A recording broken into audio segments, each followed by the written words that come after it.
Hello everyone, hope you are doing well. Welcome back to our channel.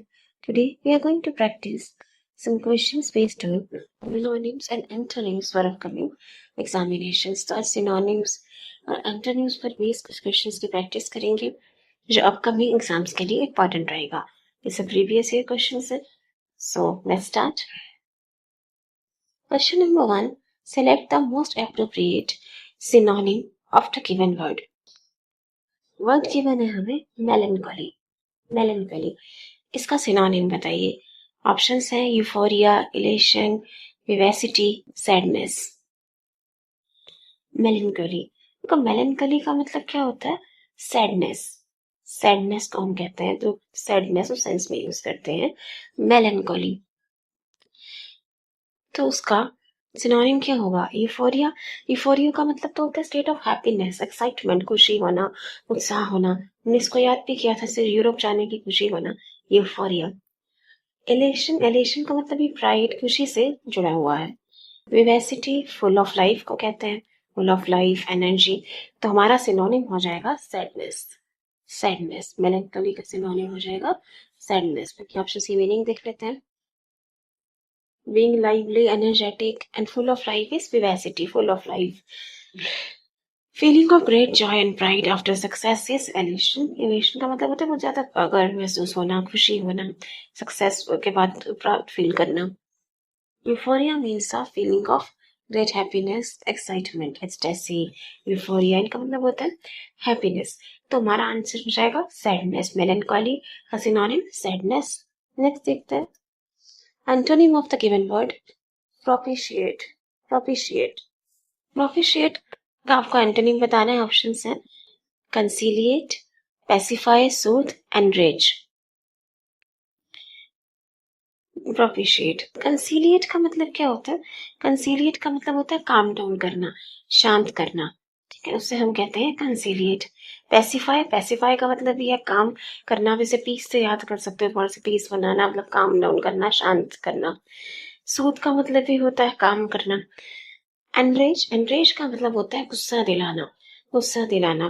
ठीक है, anger Provogue करना. तो हमारा आंसर हो जाएगा एनरेज. इन तीनों का मतलब तो शांति से जुड़ा हुआ, काम से जुड़ा हुआ, सबको काम करना, शांत करना. तो हमारा आंसर हो जाएगा एनरेज. एनरेज. प्रोपिशिएट का एंटोनिम होगा enrage. Conciliate means make someone friendly again. Pacify calm someone down, शांत करना. सूद गिव कंफर्ट और रिलीफ, मतलब शांत करना, कंफर्ट और रिलीफ देना, आराम देना. एनरेज का मतलब होता है मेक समवन एक्सट्रीमली एंग्री, किसी को बहुत ज्यादा गुस्सा दिला देना. हमारा आंसर एनरेज हो जाएगा. प्रोपिशिएट का मतलब भी होता है please someone to gain their favour और रिड्यूस देयर एंगर. प्रोपिशिएट का मतलब ये है किसी को शांत करना, किसी को खुश करना ताकि वो भी फेवर मिल सके उनसे. तो प्रोपिशिएट, सूद, पैसिफाई, कंसिलिएट का ही मतलब था काम करना, शांत करना. उस सेंस में ही सारे वर्ड्स यूज होते हैं. एक ऑपोजिट था इसका. प्रोपिशिएट का एंटोनिम था एनरेज. एनरेज का मतलब होता है गुस्सा दिलाना, to make someone extremely angry. चलिए नेक्स्ट देखते हैं. Synonym of the given word frugal. Opulent, thrifty, profligate, improvident. Frugal. Synonym क्या होगा?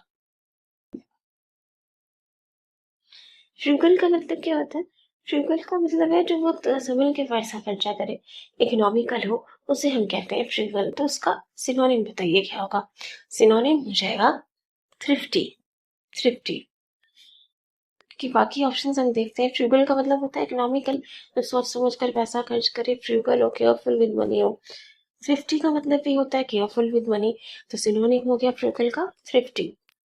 कौन से 50 रुपए स्पेंड करने हैं, 100 हो गया, केयरफुल है, thrifty.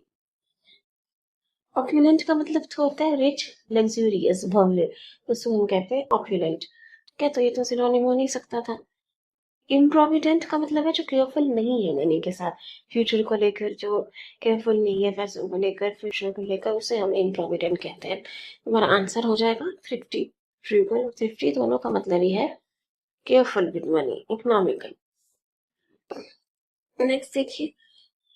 Antonym of the given word superfluous, extraneous, surplus, essential, dispensable. Antonym बताना है आपको सुपरफ्लुअस। सुपरफ्लुअस का मतलब क्या है? सुपरफ्लुअस एक्सप्रेशन सब यूज भी करते हैं इंग्लिश में। सुपरफ्लुअस एक्सप्रेशन मतलब मोर देन नीडेड, मोर देन नीडेड, जरूरत से ज्यादा, अननेसेसरी, उसे हम कहते हैं सुपरफ्लुअस। तो सुपरफ्लुअस का एंटोनिम क्या होगा, ऑपोजिट क्या होगा? ये है मोर देन नीडेड, अननेसेसरी, जिसकी आवश्यकता नहीं है। इसका ऑपोजिट होना चाहिए जिसकी आवश्यकता है। तो आंसर हो जाएगा essential. Essential antonym is essential. बाकी ऑप्शंस की मीनिंग देख लीजिए। एक्सट्रानियस का मतलब होता है अनरिलेटेड, अननेसेसरी। एक्सट्रानियस का मतलब ये है अननेसेसरी, जिसकी आवश्यकता नहीं है। अनरिलेटेड, जो रिलेटेड ही नहीं है। आपसे याद रखिए, जो एक्स्ट्रा है, नेसेसरी नहीं है extraneous, unrelated, unnecessary. Superfluous is more than needed. Dispensable का मतलब ये होता है नॉट नेसेसरी। इसका ऑपोजिट होता है इनडिस्पेंसिबल, जिसका मतलब होता है नेसेसरी। हमने याद भी किया था इन दिनों हर जगह डिस्पेंसरी होनी चाहिए, तो इनडिस्पेंसिबल अगर आता है तो उसका मतलब नेसेसरी है। डिस्पेंसिबल आता है तो उसका मतलब नॉट नेसेसरी। सुपरफ्लुअस, अननेसेसरी, चलिए हमने सब कर लिए। तो हमारा आंसर हो जाएगा असेंशियल। बाकी सभी ऑप्शंस का मतलब था not necessary, unnecessary, more than needed. तुम्हारा एंटोनिम हो गया सुपरफ्लुअस, essential, essential. Next देखिए, synonym of the given word intransigence. Intransigence. Options are acquiescence, stubbornness, deference, flexibility. Intransigence. देखो, इंट्रांसिजेंस का मतलब क्या होता है? इंट्रांसिजेंस का मतलब होता है स्टबर्ननेस, हर्ट करना, जिद करना, उसे हम कहते हैं इंट्रांसिजेंस। इंट्रांसिजेंट एडजेक्टिव यूज करते हैं इसके लिए। इंट्रांसिजेंट, जो लोग हर्टी है, स्टबर्न है, जिद्दी है, जिद पकड़ ले, उसको कहते हैं हम स्टबर्न या इंट्रांसिजेंट। इंट्रांसिजेंट एडजेक्टिव हो जाएगा, इंट्रांसिजेंस नाउन। तो आंसर हो गया स्टबर्ननेस, स्टबर्ननेस। बाकी ऑप्शंस की मीनिंग देख लेते हैं। डेफरेंस, डेफरेंस का मतलब होता है गिविंग रिस्पेक्ट। गिविंग रिस्पेक्ट, किसी को मान सम्मान देना, रिस्पेक्टफुल होना दूसरों के प्रति, जिसको हम कहते हैं डेफरेंस। डेफरेंस मतलब आप किसी में डिफरेंस नहीं करते, सबको रिस्पेक्ट देते हो। डेफरेंस का मतलब है गिविंग रिस्पेक्ट। इंट्रांसिजेंट, एक्सट्रीम स्टबर्ननेस, बहुत ज्यादा हटी होना, जिद्दी होना, इंट्रांसिजेंस। ठीक है, तो वैसे जिद पकड़ लेना कि इसी ट्रेन में जाना है, वो तो जिद पकड़ लेना इसी ट्रेन में जाना है, इसी इंजन वाली ट्रेन में जाना है, ऐसे ऐसे याद रख लीजिए। इंट्रांसिजेंट का मतलब होता है स्टबर्ननेस, जिद पकड़ लेना, हटी होना। और एक्विसेंस का मतलब होता है accepting something without arguing. Accept कर लेना किसी बात को बिना उस पर कोई बहस किए, बिना कोई विवाद किए, किसी बात को एक्सेप्ट कर लेना, स्वीकार कर लेना, एक्वेसेंस। तो हमारा आंसर हो जाएगा स्टबर्ननेस, स्टबर्ननेस। नेक्स्ट देखिए, antonym of the given word obstinate, dogged, intractable, pliable, tenacious. Antonym बताना है आपको ऑब्स्टिनेट का।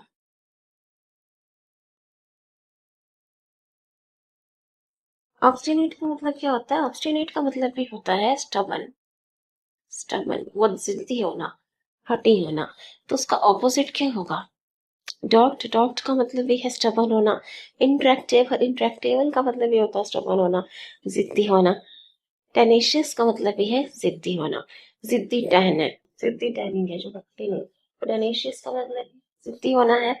ऑब्स्टिनेट भी जिद्दी, डॉग्ड भी जिद्दी, इंट्रैक्टेबल भी स्टबन। तो आपके पास एक ही ऑप्शन बचता है जो है इलेवन, इलेवन। इलेवन का मतलब होता है फ्लेक्सिबल, इजिली इन्फ्लुएंस्ड, दूसरों की बातों में आ जाए, दूसरों की बात मान ले। ठीक है, ये हो जाएगा इसका एंटोनिम ऑब्स्टिनेट का। ऑब्स्टिनेट का मतलब होता है स्टबर्न, जिद्दी और किसी की बात नहीं मानेगा। और रिलायबल होता है फ्लेक्सिबल, जो इन्फ्लुएंस हो जाए, दूसरों से प्रभावित हो जाए।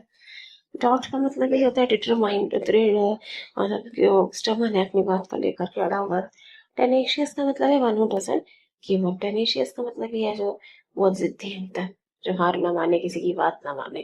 तो ठीक है, तो टेनेशियस, स्टबर्न, ऑब्स्टिनेट, टॉप्ड, सबका ही मतलब होता है जिद्दी होना, स्टबर्न होना, डिटरमाइंड होना।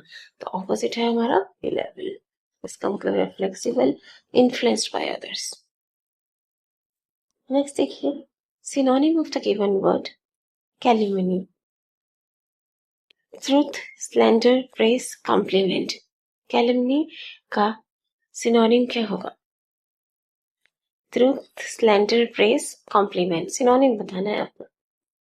देखो, कैलमनी का मतलब होता है किसी की निंदा करना, किसी की बुराई करना, आलोचना करना, किसी को बदनाम करना, बुरा भला बोलना, उसे कहते हैं हम कैलमनी। तो इसका सिनोनिम क्या हो जाएगा? सिनोनिम हो जाएगा प्रेस करना। प्रेस करना तो मतलब तारीफ करना हुआ, ये तो बुराई करना है। कॉम्प्लीमेंट का मतलब ये होता है प्रशंसा करना, कि अच्छी बातें करना, ये भी नहीं होगा। ट्रुथ तो सच्चाई है, ये भी नहीं होगा। आंसर हो जाए स्लेंडर। स्लेंडर को कैलुमनी का मतलब होता है, calumny means false and malicious accusation और डेफमेशन। किसी के बारे में मतलब झूठी बातें फैलाना, झूठी झूठी बातें करना, बदनाम करना, उसे हम कहते हैं कैलुमनी। और स्लेंडर का मतलब भी है false spoken statement that harms someone's reputation.